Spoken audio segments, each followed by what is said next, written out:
In today's video, we're going to be reviewing the Google Pixel 8 Pro. Let's get right into it.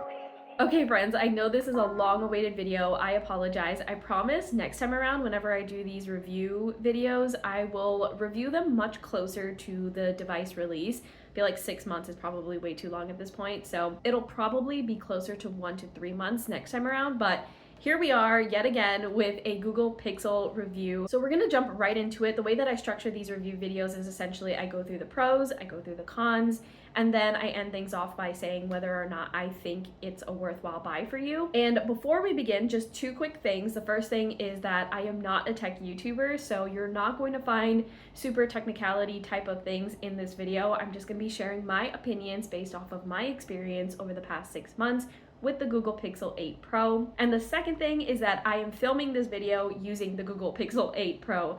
About 90% of my videos on my channel recently have all been using my Google Pixel 8 Pro as the main camera. Before that, I was using a 4K DSLR type of camera, like an official camera. So if you want an example of how the video quality is, you're seeing it right now. And if you also want to see examples of the photo quality, you can check that out on my Instagram. But jumping right into the pros, and we're starting right off with my favorite thing about this phone, that is the camera. So once again, you can see the quality of the video right now because that's what I'm using to film this, but before that, I was never using my phone camera to record anything for YouTube, and that's because for YouTube, I try to put out the best quality video as possible, and I just never felt confident in any of my phone cameras to be able to do that on a large scale, because when we're thinking about YouTube, some people watch their YouTube videos on the TV screen. I've noticed from my analytics that some of y'all do watch me on your TV screen, and so I just try really hard to film in 4K and make sure that when I export everything, it looks like it's good quality. Not the best quality in comparison to like these tech YouTubers. I do not have those types of technologies and devices, but I try to do my best. And with this phone, with the Google Pixel 8 Pro, I have felt the most confident. I've done a lot of experimentation over the past few months. You will probably have seen that. Some videos I've used mics to kind of test out the audio on this camera. Some videos I don't use it. Some videos I'm zooming in more. Some videos I'm zooming in out. Lighting, all of that good stuff. So I've done a lot of experimentation, and I'm really happy with the results when it comes to this camera and creating videos for my YouTube channel. I think that's why I'm now using it for 90% of my videos. I just really like it. I love the wide lens. I love that I can capture a lot in the video. I think it's a really fantastic quality camera, and it's doing top-notch work here. At least I think so. And the same goes for the photos. Once again, you can check that out on my Instagram. I have gotten so many comments, and I've always gotten really positive comments about my photo quality, but I have consistently gotten so many good comments about my photos recently, and specifically a lot of people ask me about what I use to edit my photos, what software am I using, what editing apps, what filters I'm using, things like that. And I have to say, this leads me right into the next pro when it comes to the camera. The editing software, that was like one of the biggest things that the Google Pixel 8 and 8 Pro hyped up when they released it. It's immaculate. It's incredible. I don't use any other editing apps. So this is a little bit of a spoiler here. If you wanted to know how I edit my photos, I only use the Google Pixel 8 Pro camera, and I only use the Google Pixel 8 Pro editing software within its Photos app. I'm not using anything else. I'm not using a filter. Everything is done within those innate in-phone apps. So I think that's a testament to how incredible the software is, the editing capabilities, the AI features. I have tested those things out, and I think they're incredible. It's not 100% perfect. By the way, I should have said this at the start of the video. I will be putting in screenshots or screen recordings throughout the video, since I'm obviously using the phone to record this, so I can't actually show you on my physical phone. So you're probably already seeing it. But anyway, yeah. The AI features when it comes to like removing people from the photo or removing objects or kind of like blurring things in the photo to make it look perfect, they're not 100%, but I will say it is quite impressive.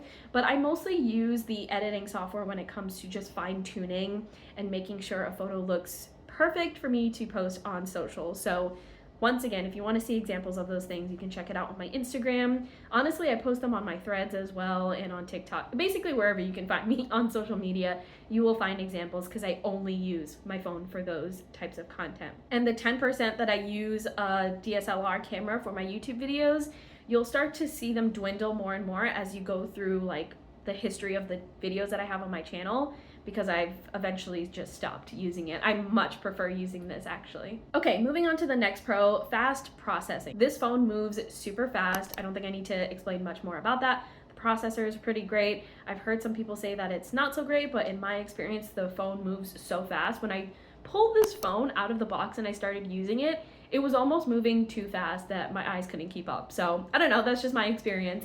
But the next pro that I have is convenience, assistant type stuff, and AI features. So I have a bunch of little mini pros underneath that, because I do think at the end of the day, your phone should be a tool of convenience. That's what it is if we really boil it down to the basics of what a phone does.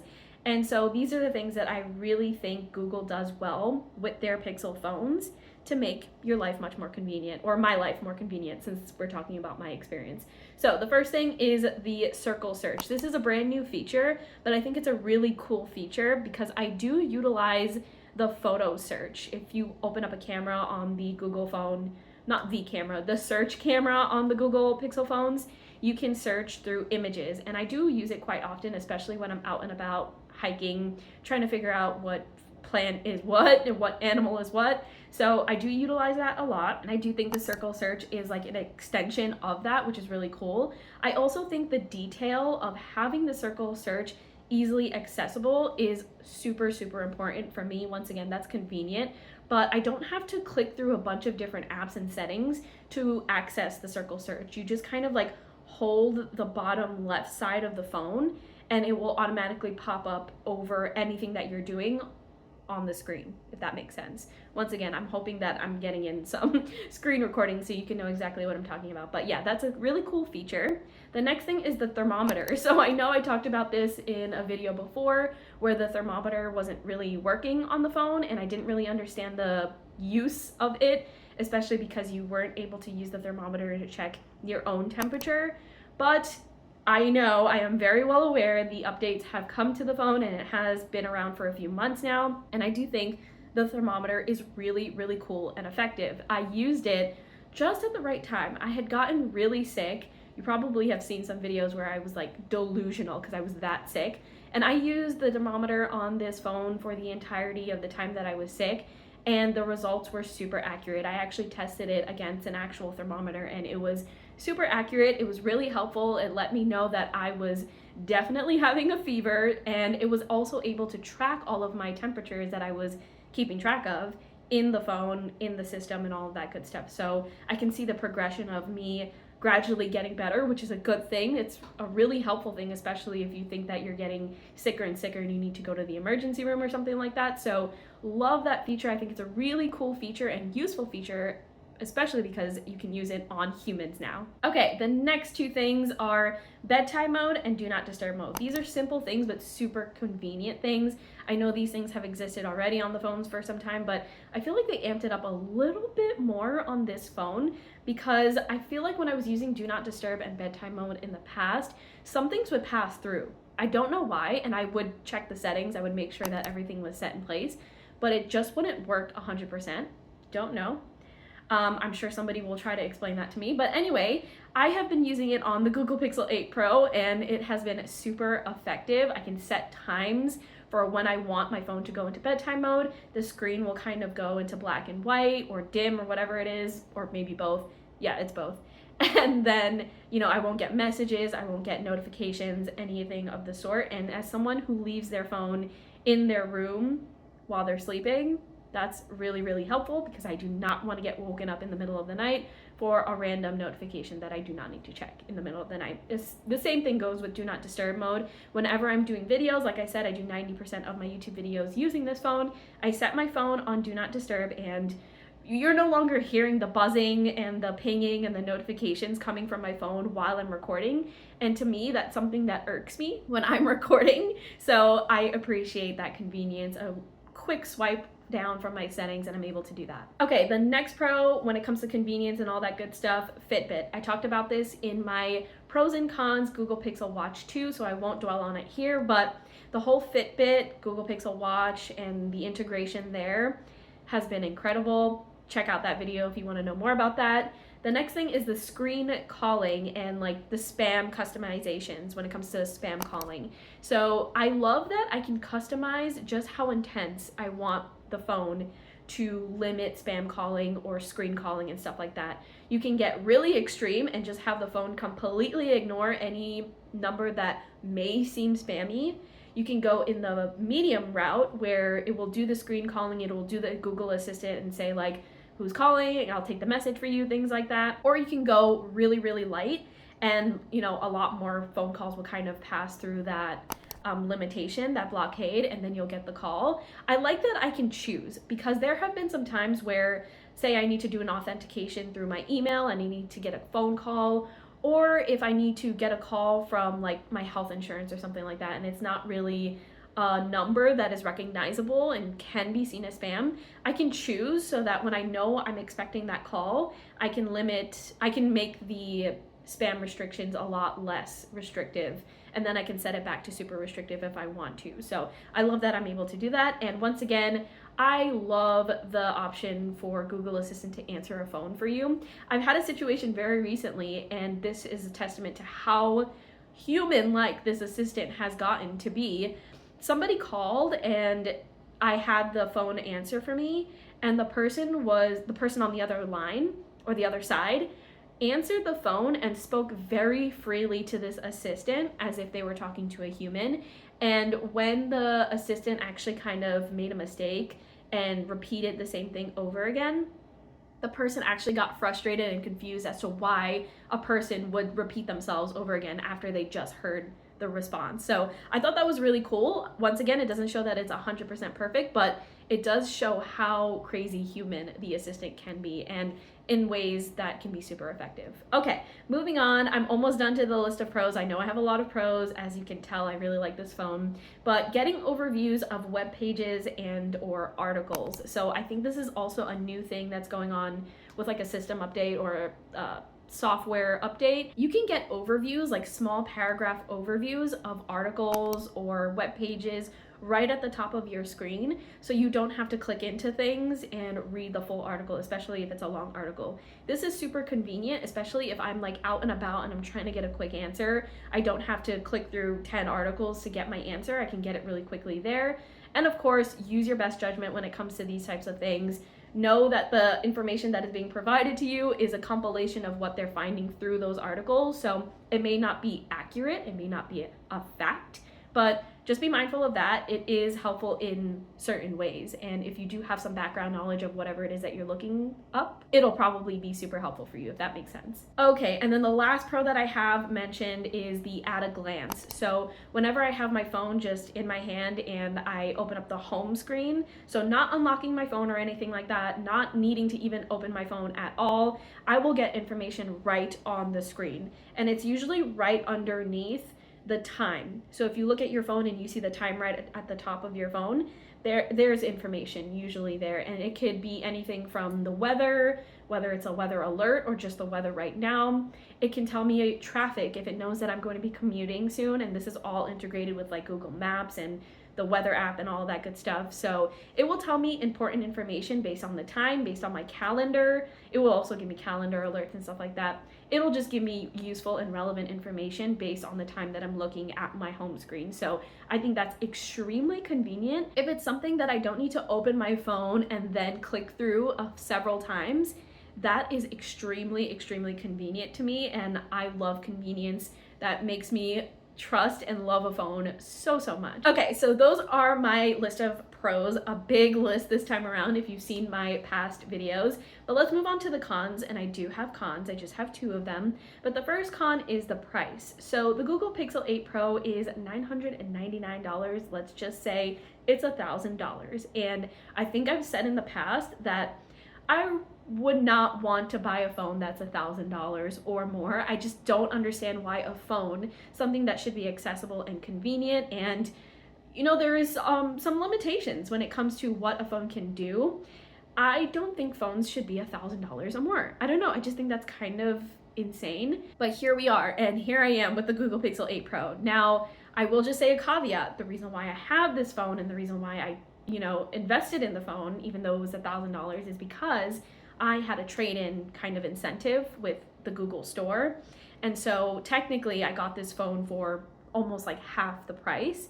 So I will just say that as a caveat. If you are someone that's also not into that $1,000 price tag, there are a ton of deals, especially during pre-order time when it comes to these new phones. Trade-ins are a thing as well. So, you know, if you can save 100%. $1,000 is insane.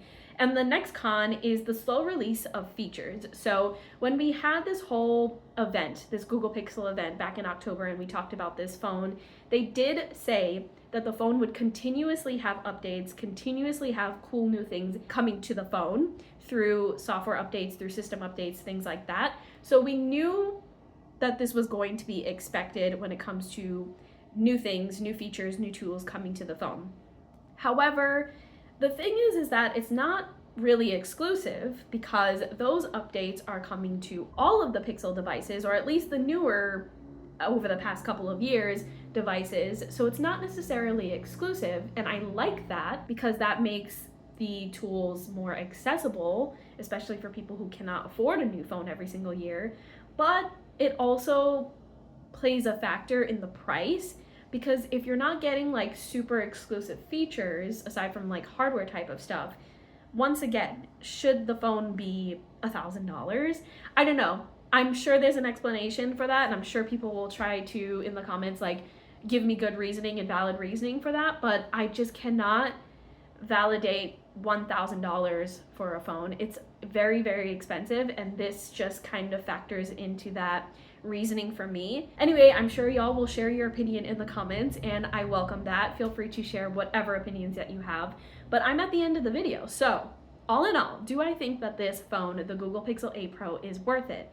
I think if you can get a pre-order incentive, if you can get a special deal during Black Friday or a spring sale or something like that, I think it's worth it. I think paying less than $1,000 is worth it. Even with a trade-in, if you have trade-in incentives, I think automatically worth it. If you are somebody who is very, very into photography, into video, if you want to have an accessible, lightweight vlogging device, this is worth it, because this is kind of like an all-in-one tool for that, I think. In my experience, this phone works as my everything that I need in my pocket type of phone, but also it also doubles as a vlogging device for me, as a content creation device for me. And so I'm kind of getting a 2-in-1. That's my girl math that I'm doing there. Anyway, I'm pretty sure I got my point across, but you let me know what you think, and if you think this phone is worth it. Once again, I am not an expert. Clearly, I can't even get my own thoughts across sometimes, but I would love to hear your opinions on whether or not you think this phone is worth it. If you also think $1,000 is kind of insane for a phone, maybe that's kind of more normalized, because I know there are other phones out there that are over $1,000. Also, let me know if you have one of these phones and your experience with it as well. I would love to know, even if it's a Google Pixel 8 and not necessarily the Google Pixel 8 Pro. But that is all for this week's video. Thank you so much for checking it out. I appreciate all of you tech lovers and Pixel lovers who have been sending me a lot of positive comments about being one of the only gals in the Pixel space or in the Android space. So I appreciate you, and I will talk to you in next week's video.